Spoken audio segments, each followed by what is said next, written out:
Hello friends, welcome to online study. दोस्तों, पिछली video में हमने महत्तम समवर्तक को पूरा कवर कर लिया था।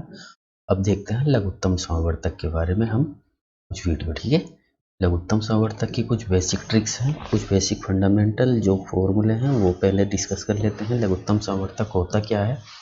लघुत्तम समवर्तक को हम शॉर्ट में एल से भी लिख सकते हैं, लघुत्तम समावर्तक भी लिख दो, या फिर इसका एक और नाम होता है LCM। ठीक है। दूसरी बात, लघुत्तम समावर्तक की एक परिभाषा है, थोड़ा मैं बोल रहा हूं, ध्यान से सुनेंगे।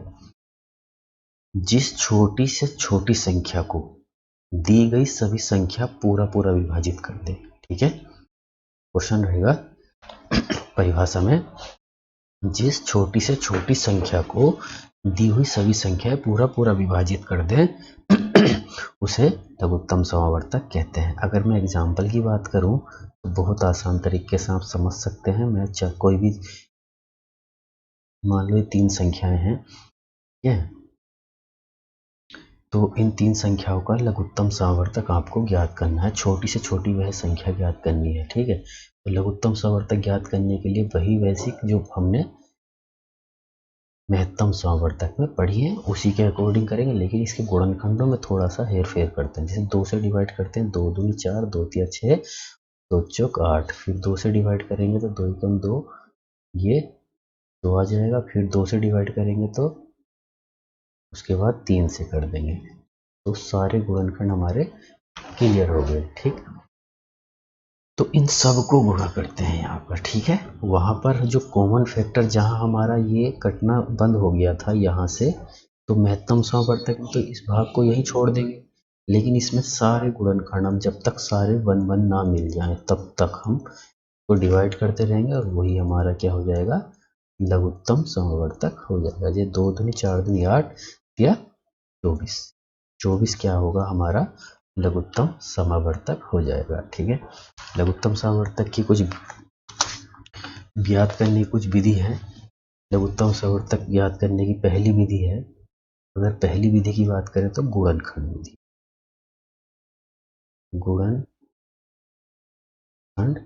गुणनखंड विधि।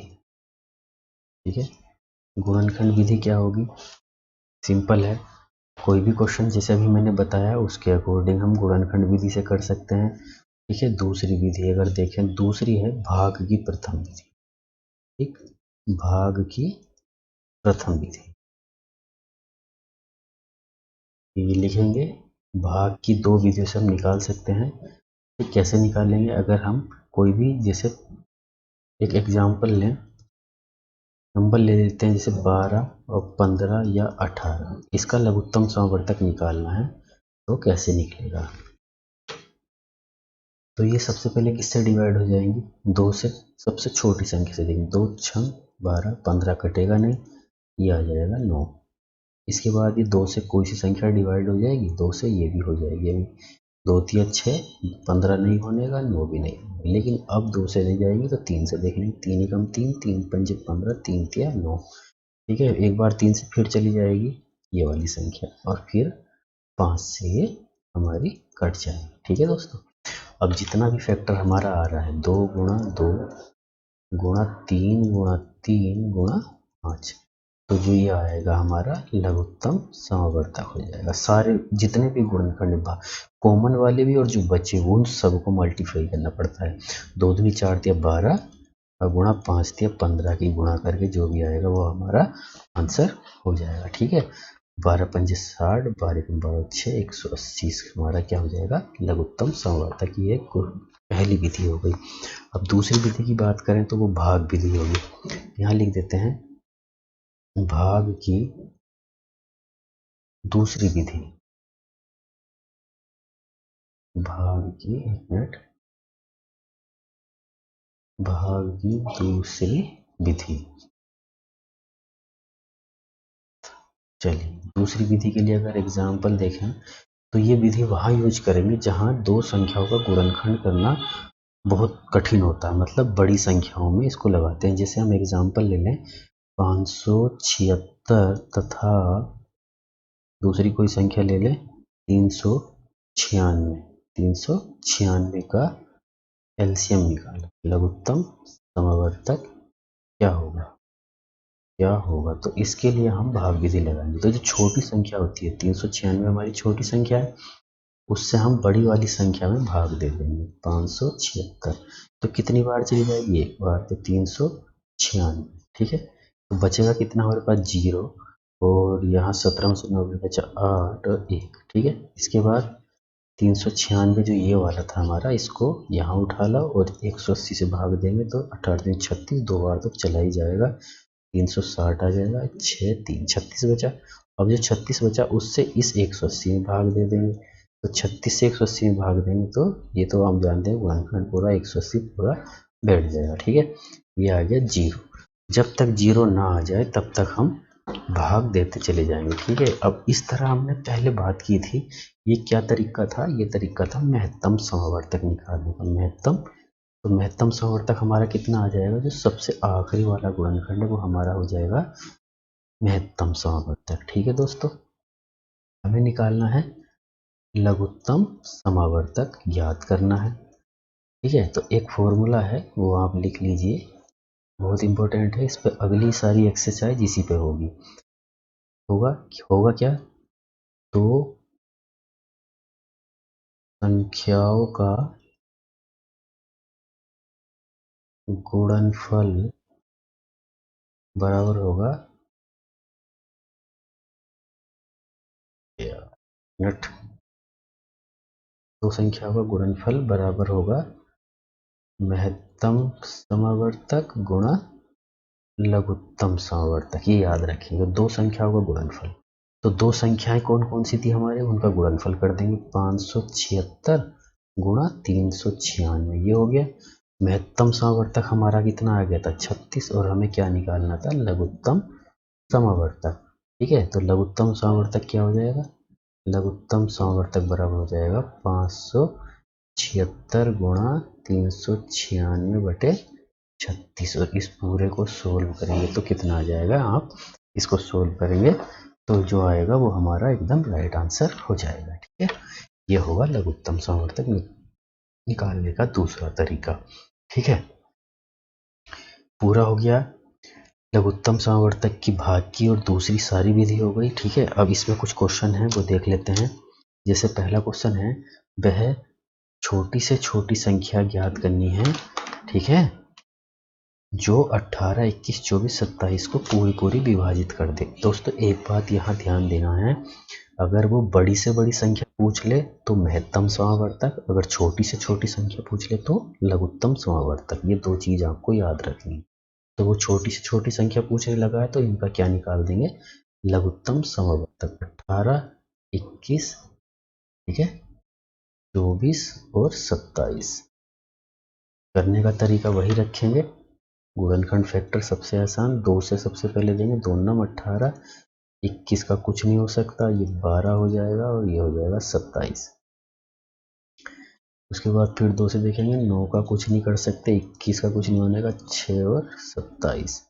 ठीक है, देते चले जाओ। सबसे पहले 2 से जितनी भी संख्या जितनी डिवाइड हो जाए उसको डिवाइड करते चले जाओ। देखिए अब कोई संख्या हमारी 2 से डिवाइड नहीं हो सकती है। अब शुरू करेंगे, 3 से डिवाइड हो जाएगी, 3 तिया 9, 3 सत्ते 21, 3 एकम 3, 3 नम 27। चलिए उसके बाद 3 से करते हैं, 3 एकम 3, 7 कटेगा नहीं, 1 ऐसे ही रहेगा, 3 तिया 9। फिर 3 से देखेंगे, 1 7 1 और 3, उसके बाद नहीं 3 एकम 3, ये तो एक आ गया, उसके बाद 7 से चला जाएगा, सब एक एक हमारे गुणनखंड मिल गए। अब जो गुणनखंड आए उनको मल्टीप्लाई करेंगे, वही हमारा आंसर हो जाएगा। लघुत्तम समावर्तक के लिए मैंने बताया है सारी संख्याओं का गुणा कर देते हैं, जो कॉमन फैक्टर है उनको भी, और जो एक्स्ट्रा बचते हैं अभाज्य वाले उनको भी गुणा करके हम लिखेंगे तो राइट आंसर हमें मिलता है। इनकी गुणा करेंगे, 2 दूनी 4 दूनी 8 या 24, ठीक है, और ये आ जाएगा 3 तिया 9, 7 63, और इसको जो मल्टीप्लाई करेंगे तो हमारा आंसर कितना आ जाएगा, ये आ जाएगा, देखिए 5 6 24 और 2 15, ये हो जाएगा 15 15 12 हमारा राइट आंसर है। तो वह छोटी से छोटी संख्या क्या है, 1512 है, जो इतने से पूरी तरह विभाजित हो जाएगी। चाहे आप इनको इससे विभाजित किसी भी संख्या को देख ली करके पूरी भाग चली जाएगी। चलिए नेक्स्ट देखते हैं क्वेश्चन नंबर दूसरा एक बार और। बिल्कुल उसी तरह वह छोटी से छोटी संख्या ज्ञात करो जो 36, 45, 63 और 60 से पूरी पूरी विभाजित हो जाए। इसमें भी सेम वही गुणनखंड करके देखेंगे। 36, 45, 63 और 60। ठीक है, एक बार कोशिश करते हैं। सबसे पहले गुणनखंड कौन सा बनाते हैं हम? 2 से चले जाएंगे, 2 से ये आ जाएगा 18। ठीक है, 18 और 45 का कुछ हो नहीं सकता, 63 का भी कुछ नहीं होगा, ये 30 आ जाएगा। पहले 2 से देंगे, सारी संख्या 2 से जितनी इक्वल हो जाए न्यूनतम से न्यूनतम बना लेना हमारा काम है। ठीक, अब तीसरी से 3 से लेके देखेंगे। 3 तिया 9, 15 तिया 45, 3 दूनी 21 तिया 63 और 5 तिया 15। 3 से भी एक बार और चले जाएंगे। 3 एकम 3, 3 पंजे 15, 3 सत्ते 21 और 5 वाली संख्या जाएगी नहीं। 5 से देखेंगे 1, 1, 7 ऐसी रहेगा। ठीक है, और फिर 7 से इस सारी की सारी सब 1 हो गई। अब इसको गुणा कर देंगे, लघुत्तम समावर्तक ही हमारा क्या हो जाएगा? आंसर। अभी बताया मैंने, अगर वो छोटी से छोटी संख्या पूछ ले तो लघुत्तम समावर्तक, और बड़ी से बड़ी संख्या पूछ ले तो महत्तम समावर्तक होता है। 2 दूनी 4 तिया 12 तिया 48, 12 तिया 36 और गुणा 5 सत्ते 35। इन सबको अगर मल्टीप्लाई करते हैं तो हमारा जो आंसर आ जाएगा 1260 आंसर आ जाएगा मीटर में। ठीक है, ये आंसर। एक और क्वेश्चन देख लेते हैं। 3 पैमाने दिए हैं क्रम से 40 सेंटीमीटर दिया है, 50 सेंटीमीटर, सेंटीमीटर की कम से कम लंबाई, मतलब छोटा सा छोटा पूछ लिया। इसका मतलब हमें 40, 50 और 60 का क्या निकालना है? लघुत्तम समावर्तक। बस निकाल देंगे, बिल्कुल सिंपल है। ठीक है, तो 2 से पहले देंगे तो ये 20, ये 25 और ये 30। उसके बाद 2 से चला जाएगा 10, 25 का कुछ नहीं हो सकता, ये 15 आ गया। फिर एक बार 2 से चला जाएगा, 10 कट जाएगा। अब ये कोई सी संख्या हमारी 2 से नहीं कट रही, 3 से कुछ नहीं कटेगा तो 5 से काटें। 5 एकम 5, 5 पंजे 25 और 3, फिर 5 से काटेंगे तो ये 1 और फिर 3 से काट देंगे। ठीक है, ये हमारा 1 1 मिल गया। तो यही हमारा क्या हो जाएगा? लघुत्तम समावर्तक आंसर हो जाएगा। इनको गुणा कर देंगे, 2 गुणा 2 गुणा 2 गुणा 5 गुणा 5 गुणा 3। दोस्तों क्या आ जाएगा? 2 दूनी 4 दूनी 8 और 5 पंजे 25 गुणा 3।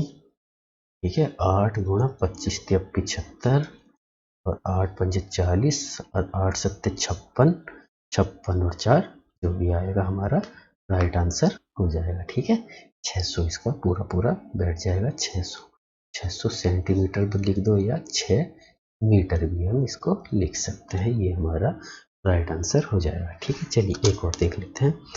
मैं पूछ रहा है वह न्यूनतम संख्या। न्यूनतम अगर आ गया तो कहने का मतलब यही सबसे पहले देख लिया, न्यूनतम पूछ रहा है कि महत्तम। तो न्यूनतम पूछ लिया तो हमें बताना है लघुत्तम समावर्तक। ठीक है, दूसरी बात, जो 12 तक के सभी सम संख्याओं से पूरी पूरी कट जाए।